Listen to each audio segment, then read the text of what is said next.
Huhu akaumaha. Oh, mahalo nui. Cookies. Cookies.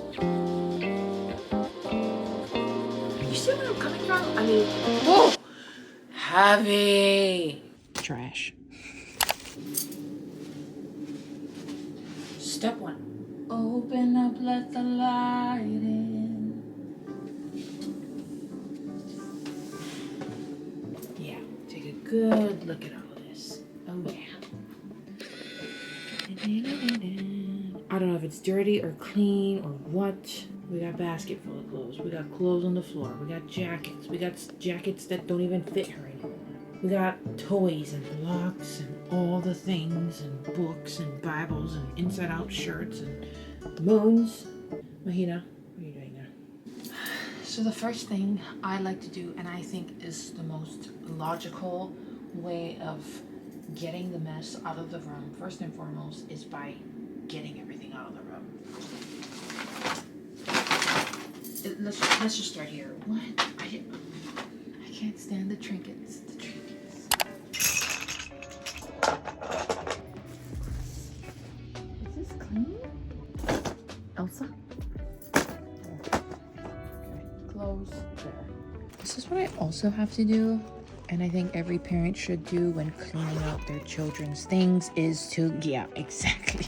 Oh my gosh. Chuck E. Cheese card. This doesn't even go. She was taking it to. What did she do to you? Trash. We have another bag we have to open up and look through too. We have a baby. We have a forky straw. This is a vibe. Oh, we can't get rid of this. This is too iconic. Can't get rid of this. And we're just gonna pick for Instagram first. Hi, boy. You okay? Hi. Oh, she's pretty cute. Hey. Sure. We got a Samsung Verizon flip phone. This is a vibe. I want to go back to this. The satisfying.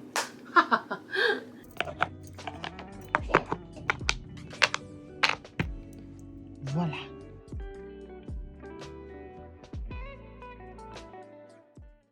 Oh yeah, see, we got a couple missing because this one, there's a red one to this, and I don't know where that is. Hi, I'm gonna have to do this all over again. Sephora bag, but not with Sephora in it. Elisa Frank paperclip. We got bubbles. Another pair of Sunnies. No. More and more and more little trinkets. Trinkets galore. Whoa! Heavy. Hey, mate. Scare you? Ay, scare me. Yeah. Hell, my head. Scaring the toys? Hell? I'm scaring all the toys. Is this a phone? Ay. This isn't my choice. Right. Kau I ko maulole a pau ma ke la ie. Hele oi, hana. Put oh mahalo Exodus go vaya hi hele. Koku aku. Yeah. Yeah. Malama oi ke ia a hiki ke heli pau ho blow bubbles. You just love it. Oh. Look at this guy. Look how fast he's moving. Where he go? Oh my gosh. Exodus, grab this kakini over here, please, honey. I find it. Oh, mahalo nui. The red block right there here. Now what's this? Because somebody thought it was a bright idea to take everything out of her drawers. So now it's all over the bed like this. Okay, we got some of her poke. Two big feelings, angry and sad. Read this one to her. Huhu akaumaha. You say hoo-hoo? Ay, huhu. Here, halo wake up, okay. No. Oh, the cookie. Oh, the cookie. It's on the cookie. Wake mate? Cookies. Cookies.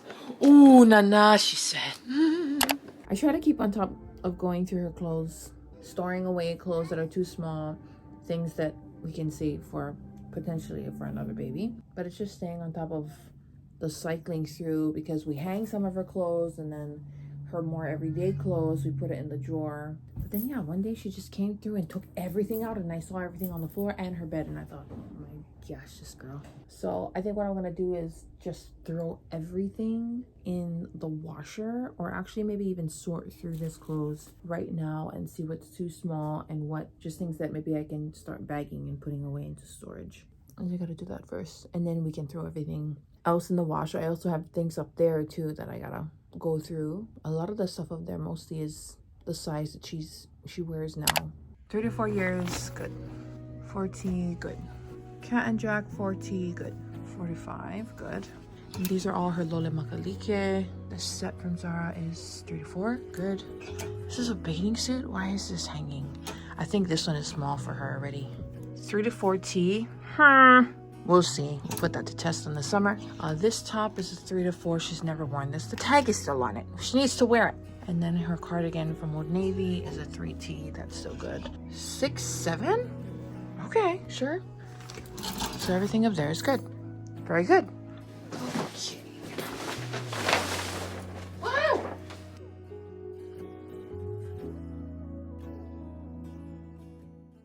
This is what I'm talking about. Clothes. 18 to 24 months. Still in here. Give it one more go. Home stretch, guys. Home stretch. I got a couple of piles here. Is this one? I don't know why these clothes. The clothes that I think are too small are her current size. And the clothes that I think that are too big or her current size is too small. I caught you guys up on my stories as far as my work. It is a job. It pays. It pays.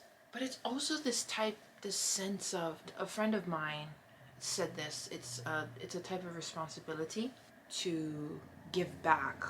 And is that even it? I don't even know if that's the right word, if that's the right term. But I think as a Christian, and knowing how God created peoples and how God created cultures and how God created us, I think he's called us to a certain group of people. I don't know how God determines that, and how in his beautiful mind he creates us and puts a burden in our hearts for a certain culture or a certain type of people, a certain people group. But that takes a lot of studying and a lot of education and a lot of teaching myself and a lot of being involved and a lot of the things that pull me from the thing that I know that I'm called to be first, which is a Christian, and second is a wife and a mother.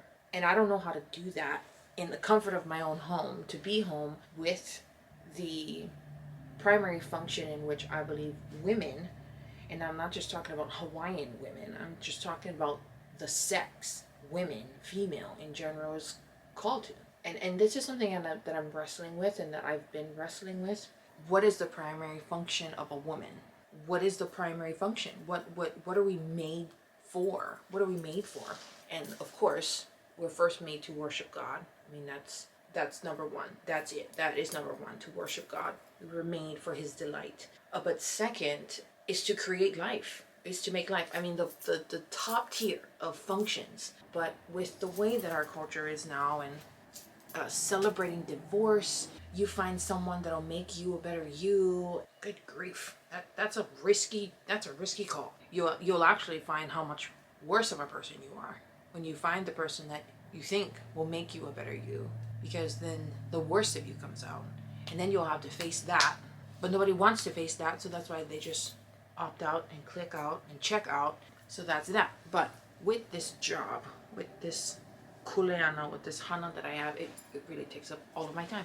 It takes up everything. My husband's involved and my daughter is involved. So while it's nice and it's convenient that we're all together and we're all there, of course minus those 8 hours where I'm functioning as a kumu and I'm functioning as a teacher, and Vayahi is in her class, and then Kili in his own class, so we're all together, and convenient that it's worked out this way.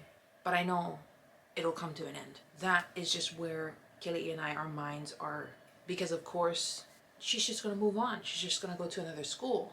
My husband and I have talked about this. I have a whole set of beliefs as far as education. And I've touched on this, I think, a number of times about public school education.